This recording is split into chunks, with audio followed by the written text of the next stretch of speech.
To my Christian brothers and sisters. Ooh, questions. I love questions. Wait a minute. Why does it say at the bottom that no Christian can answer these questions? Are you giving me impossible questions? If Jesus is God, why did he call out to God saying, God, God, why have you forsaken me? So is God calling out to God? If Okay, so I guess you're not giving me impossible questions. Let's go to Psalm 22. This should probably clear it up. In verse 1, it literally says, my God, why are you forsaking me? So Jesus is not calling out to God or God the Father or the Holy Spirit. He's not calling out to any of the persons of the Trinity. He's just quoting Psalm 22.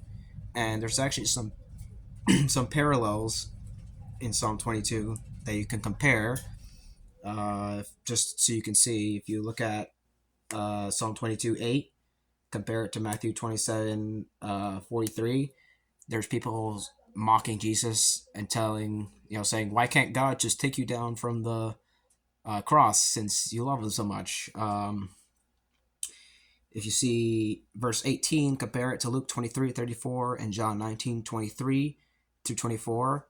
And they're both talking about garments being shared among them. So the soldiers shared like Jesus's garments and stuff. They his stuff that he had. They were like casting lots with it, and that's what you see also in Psalm 22:18. And just one more. Wait, actually, no. Hope that clears it up. Unless you just want to embarrass me, then you failed. Jesus is God, why did he not know the time of the hour? God is supposed to be all-knowing and all-wise. Dude, this question has been answered for centuries, and you label it as a question no Christian can. Don't worry, I got you. All right, so here are two answers to this question. They're like two different methods, but they both answer the question. So, one way is to appeal to the fact that Jesus did come down in the form of a man, the incarnation. He became flesh, but he did not cease to become God when he became flesh. Although when he did become flesh, he took on certain limits in order to actually be, well, flesh. You know, for me to be a human, I can't be just the size of the universe. That's impossible. Um, so there's that. Jesus became flesh, took on certain limits, and with that, or willingly took on certain limits. He willingly took on certain limits, and with that, didn't have like knowledge of literally everything. Like he didn't know maybe exactly when he was gonna be able to eat, uh, or when he had to eat. So like he willingly took on limits of knowledge. Another way to answer is with the Greek. So normally the Greek word for to know or to perceive, to learn is ginosko. But in this text and in Mark 13:32, which is the parallel to this text, it says, I think it's pronounced Ido or Ado. I'm not a Greek scholar or Greek person in general, but that's what it says. No, not E. There's the different letters in the Greek, but Eido. Yeah. Um, and so what's funny about this is Paul actually uses this Greek word in 1 Corinthians 2:2. He says, "For I determined not to know anything among you except Jesus Christ and Him crucified." Huh? Why does he say no instead of teach? Because that seems like that is what he's saying. He's saying to teach you or to reveal to you that Jesus Christ is crucified or Him crucified. That's what it says in my translation.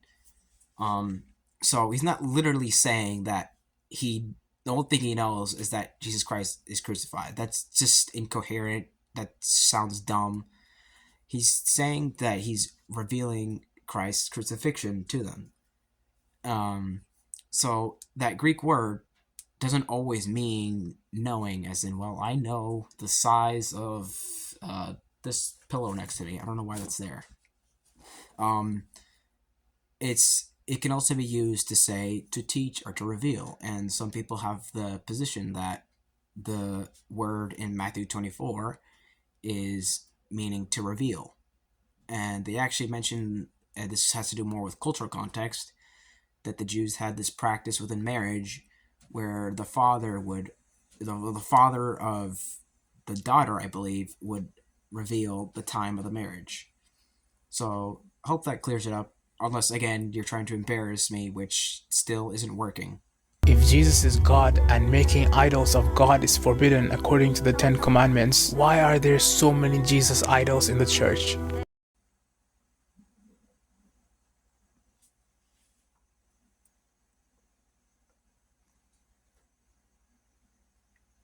The caption says, no Christian can answer these questions. And you put a question for a 5-year-old in there.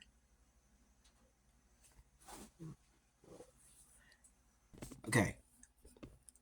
So, when the visible church disobeys God, that is not inconsistent with the truth in Christianity. That does not disprove Christianity.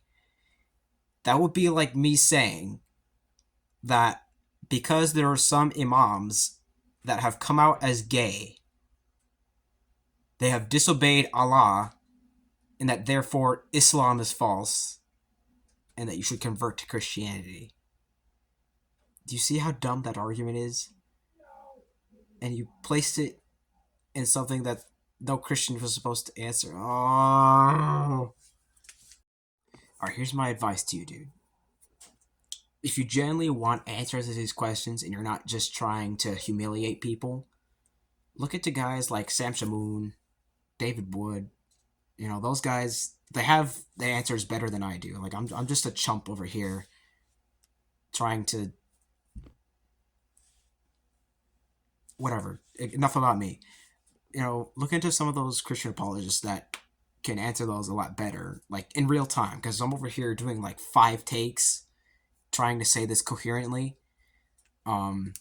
So if you look into those guys, chances are you might find the answer, or just, you know, maybe look up on Google, see if you can find an answer there, because a lot of these objections have actually been answered. Not that last one. The last one's just been assumed to be never brought up, because that's not an objection.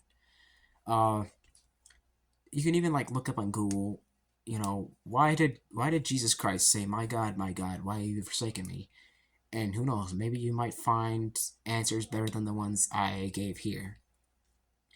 But if you're not trying to ask questions in good faith and you're just trying to humiliate Christians, I suggest you delete that video, because that didn't work.